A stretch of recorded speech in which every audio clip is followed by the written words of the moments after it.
It's not okay. When we, Seattle's a very interesting place to me because we have this liberal mentality or view that we like to spew out to the rest of the world and to the city. And then you go look at the policies and it really tells you how the city operates. There's a lot of things that happen behind closed doors that if you don't read, if you don't do any research, you're really gonna think Seattle is a liberal city. I call it the most liberal conservative city in America because of the policies that were put in place and are still in place today that were used against Mr. Dixon and the Panther Party. No, I didn't. The policies that were used against the dance ordinance, the policies that were used to redline the central area, the policies that brought the federal government to Seattle, Washington as one of the first departments of justice, what's the word I want to use? Investigations. This is here in Seattle. Yeah. Right? So when I'm talking about the gentrification and you can't control it and all of that, this is what I'm talking about. Allowing people into what it is that you do is cool, but you got to teach them the rules first. And they have to obey the rules first. They can't come in, disobey the rules, you let them in, and then you want to hold them to a rule. How you going to do that? You can't do that. So you start off with, this is what it is. Like for me, Black Lives Matters, right? That's a cry that's out worldwide. Now we're here talking about white privilege. That's real hip hop to me.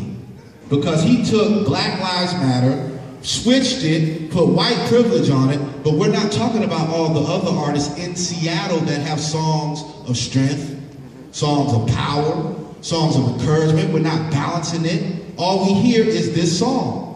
What about songs from people like Delton Sun? What about a piece from Renaissance Poet? What about a piece from Silas Black? What about a piece from Morgan? What about a piece from Ransom? We're not getting no balance. So what happens is we get caught into this thing where we start talking about something that doesn't even make the soundtrack to the movement. That song wouldn't be a part of my soundtrack. It ain't a part of no soundtrack that I know of to the movement. But what happens is we sit here and we have these conversations. To me, conversations are great. Actions speak a lot better though. Amen. What we gonna do? So we can talk about what's happening, but what we gonna do is everybody up here, we gonna team up? Y'all gonna support more than just today? Or is this it? Black History Month, February. That's it. I did my just due. What happens when we leave here? Who can we hold accountable? Where are the resources at? We are the biggest resource because we're the creators of it. Yes. So for me, when I look at a lot of things, I'm like, okay, I've been around this city a long time, doing some things. I've been with some people that have been very unpopular in the things that they're doing. So now that we're being forced into a certain conversation, what does that mean at the end of the day? I feel good about what I said. So what? Yeah. Let me jump in right here. Can I just respond to one thing right quick? Just to talk about that song for a second. I don't feel good about that song.